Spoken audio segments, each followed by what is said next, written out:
The number of subscribers to my YouTube channel continues to grow, and we've now passed a significant number, 2851, significant for the chess world, because this was the highest ever ELO rating ever achieved by Garry Kasparov.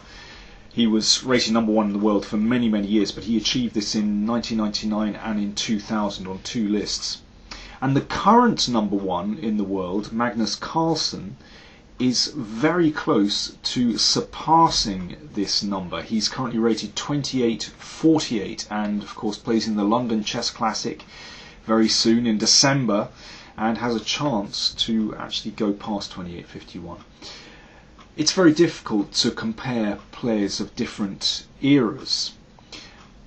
Kasparov retired in 2005 and Carlsen was really only just starting his chess career then. But they did meet on one occasion in 2004 in a rapid play tournament in Iceland. And I thought it might be interesting to go through their games from that tournament. Okay, game #1. Carlsen was playing Kasparov, so it's 25 minutes for all their moves. And Carlsen already has a very pleasant position indeed. We joined the game after 17 moves. You can see that Carlsen has developed his pieces very well indeed, whereas Kasparov's development, you can see on the queen side, is rather lagging, as is very common in queen pawn openings, particularly in queen's gambit type openings. This c8 bishop has yet to develop. This is often the problem piece. And at the moment it's very difficult to bring it out. Obviously the knight is in the way, and if the knight moves then this one lacks protection. Bishop can swoop in and take on f6. So this is black's problem here, how to actually bring your pieces out.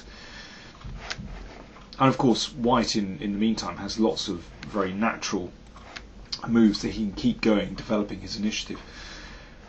It would be a mistake to play g5 to attack this bishop, hoping to drive it back to g3. Of course, queen g6 is an absolute killer. You can see already that white's activity has paid dividends. Okay, Kasparov chose knight b6, looks like the natural move, attacking the bishop on c4. And of course, if the bishop goes back, then black controls d5 and everything's fine, and can maybe even use the b4 square as well. But of course Carlsen took on f6, and now it's starting to get very complicated. It would be a terrible mistake to play like this. There's still queen g6 check. Kasparov took on c4. And now, if the bishop retreats, well, I think black should be absolutely fine in this position. But Carlsen played with great energy here. Knight e4, an excellent move. And black is in some trouble already. Okay, let's go through some of his alternatives. Note first of all that this knight is attacked. That's the first problem. But you've got to watch out for this move. So what happens if the knight retreats, say to b6? Well, this loses. Well, it doesn't lose, but things are pretty bad already. Queen takes. Well, that loses, of course. But if you take the bishop, then the pawns on the king's side are shattered, and I think that should be a winning initiative for white. Okay, instead of knight b6, what else? Well, what about taking the bishop? Then we have an instant win here, and it's mate straight away. Well, yeah, it'll be mate very soon. So if the king comes up the board, then g4 is mate. So taking the bishop is impossible. Okay, what about bishop e6? Now that looks like the most plausible move to defend the knight. But this is pretty good for white. So we're threatening to play knight takes bishop. And if bishop d5, then we can take, and the rook comes in, and white has a tremendous initiative here. You can see wonderfully active pieces. He's about to take the pawn on b7. Very good for white indeed. So Kasparov's in a bit of trouble here. He checked on h2 and played knight d6. Well, this is kind of improvisation.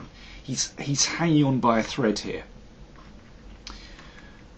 Of course, he would like it if white exchanged on d6, and he's freed his pieces. He's ready to play bishop e6 and everything is okay. The bishop has to retreat, so black will be alright there. But Carlsen took on h2, so knight takes e4, check of course, bishop e5, and this is very uncomfortable. If the queen moves, then we take the knight, so the knight has to block. But self-pinning in this way, of course, is very unpleasant indeed. And here, Carlsen played a very natural move, queen c5, but it turns out that d5 would have been even stronger, exploiting these pins. And it's very hard for black to unravel from this position. Let's see, if rook d8, knight d4, this is a very nice move. That knight comes into the game, and if, for example, bishop d7, well, look at that for a move. Exploiting all these terrible pins, and that just wins material straight away. So queen d7 takes. White has won a pawn already, and in this position it's getting even worse. There are still horrible pins, and now we can take and play bishop c3, and that pawn is a goner, and white must be winning this position. So it seems as though Carlsen missed a really big move. Queen c, I think the problem is that queen c5 looks so tempting to put more pressure on the knight, and then he played d5. It's not quite as good in this position. It's still very, very good, but Kasparov now has a chance to free himself. And here, maybe this move, bishop c3, again would have been stronger. Instead, Carlsen played rook fe1, which looks, I mean, look at white's pieces. They're so well placed. I mean, this looks so strong. But Kasparov found a way to create counterplay. This is such a tricky move, bishop b7. Finally, the bishop develops, and, well, if knight takes a5, and suddenly black has a very, very unpleasant counterattack. White's pieces are now kind of hanging. Well, in fact, white might be okay here, but let me just show you what happens if white casually starts taking pieces. This is the main variation. It's mate. Now, white can defend much better than that, but I'm just showing you the danger inherent in this position. So Carlsen very sensibly traded pieces. But here, of course, with opposite colour bishops, and suddenly black's development is okay. All black's pieces are now active. He was alright, and Carlsen, well, discretion was the greater part of valour, and he decided to exchange queens. And here, this endgame is actually very, very comfortable for black. Of course, white has a clear pawn advantage, but in this kind of position, remember, opposite colour bishops, if rooks are exchanged, it's a complete draw. And very soon, well, black has enough activity here, and it was soon agreed a draw. So Kasparov escaped. Carlsen had him worried there, but this was a two-game match, and in the second game Kasparov absolutely crushed him. In those days, Magnus was playing the King's Indian, and of course Kasparov has enormous experience playing with the King's Indian as black, but also playing against it as white. And here, okay, a very standard position. Black, of course, is preparing to play d5, and look at the rook lined up against the bishops, but Kasparov played the theoretically approved move, bishop f2, very good move indeed, stepping out of the line of the rook. And when black broke with d5, he just passes with c5. Very good move indeed. So he's got a secure blockade of this pawn on d5, and a very secure position for his minor pieces. Okay, let's see what happened. So black is trying to generate counterplay on the king's side, but this pawn takes away a lot of these squares, covers the dark squares. It's very important. And now bishop h3 looks quite good, but actually it doesn't really have any bearing on white's control of the centre. And Kasparov had done his homework. He prepared this very well, perhaps not for Carlsen, but Anyway, his homework came in useful here, and suddenly he was in. This is a nice, well, it's not even a pawn sacrifice.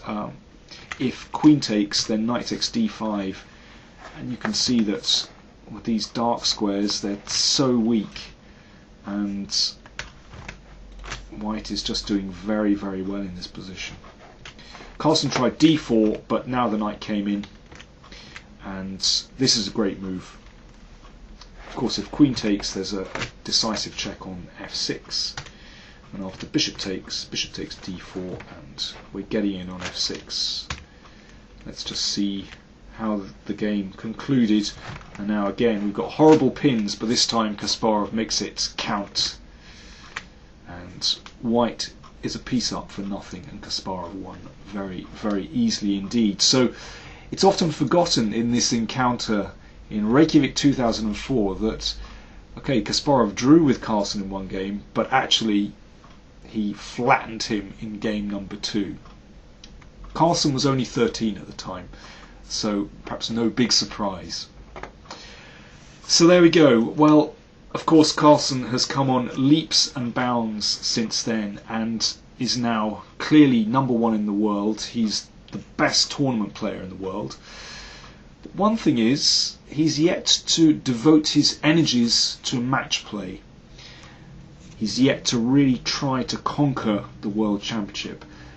When he's done that, then we can say that he's clearly the strongest player in the world, and it'll be fascinating to see what happens when he does devote his time to the World Championship.